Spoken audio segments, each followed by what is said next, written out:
Spiritual messages must profess Jesus Christ as Redeemer of the world. B.D. Number 8826. July 6, 1964.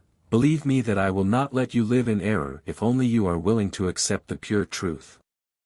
This is of utmost importance, especially at this time, because almost no one thinks correctly anymore, because everything diverts from the truth no matter what people are teaching.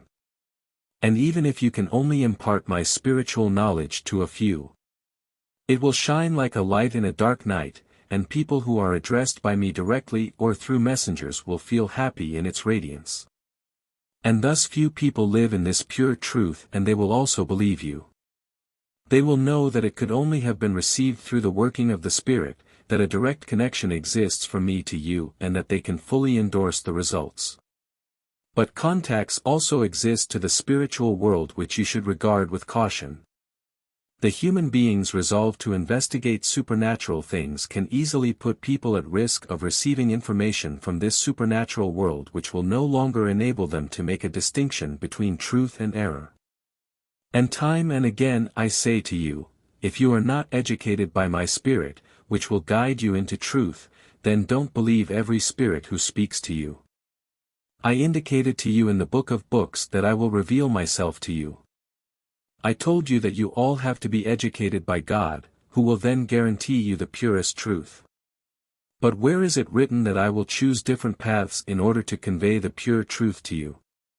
Even if I let you take the path via spiritual beings who are meant to convince you of the immortality of your soul, they, too, will time and again refer you to the working of my Spirit in the human being and first try to motivate you into establishing a heartfelt bond with me, so that your God and Father Himself will be able to teach you. And He will guide you into truth. As to whether this will subsequently happen directly or through His messengers of light does not affect the knowledge which I impart to you myself. And there is always a danger if instructions from the world of the beyond are given to you which are impossible for you to confirm, for this world is still governed by my adversary who tries to spread error to the same extent, wherever it is possible for him. And you cannot apply any other guideline but the attitude demonstrated by this Spirit towards Jesus Christ. You can give credence to those who profess Him as Redeemer of the world, in whom I embodied myself, in which case you are being addressed by one of my appointed servants from the kingdom of the beyond whom I will then send to you if you are still unaware of the working of my Spirit within the human being. But he will undeniably inform you of it, so that you can enter into contact with me with an awakened spirit in order to be further instructed by me.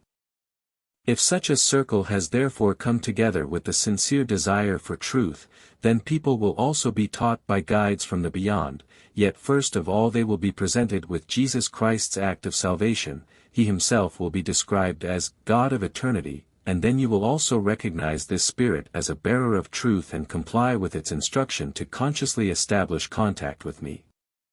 I would definitely not place an aversion against these spiritual guides into the heart of those of you who want to be my own.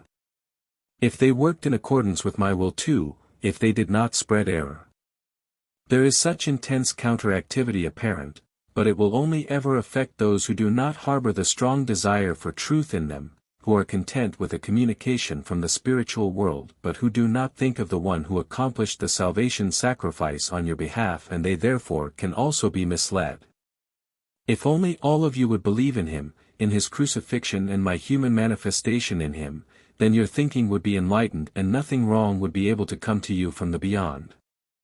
But, instead, people content themselves with wrong reports which are of no value to them.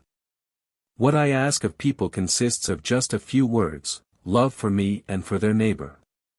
For then they will awaken their spirit to life, then they will sincerely unite with me, and then I will also be able to guide them into more profound knowledge. Into the knowledge of their origin and apostasy from me, into the knowledge of my plan of return. And then the realization they had lost due to their sin of apostasy will be revealed to them. They will discover the great error which is prevalent in the world and its correction which, however, can only be received if I am able to express myself through the Spirit. Hence you should first strive to awaken the life of the Spirit, and it will guide you into truth. Rivers of living water will flow out of your belly. You will all be taught by God, and all the promises will fulfill themselves, which will remain incomprehensible to you as long as you are spiritually still unawakened. Amen.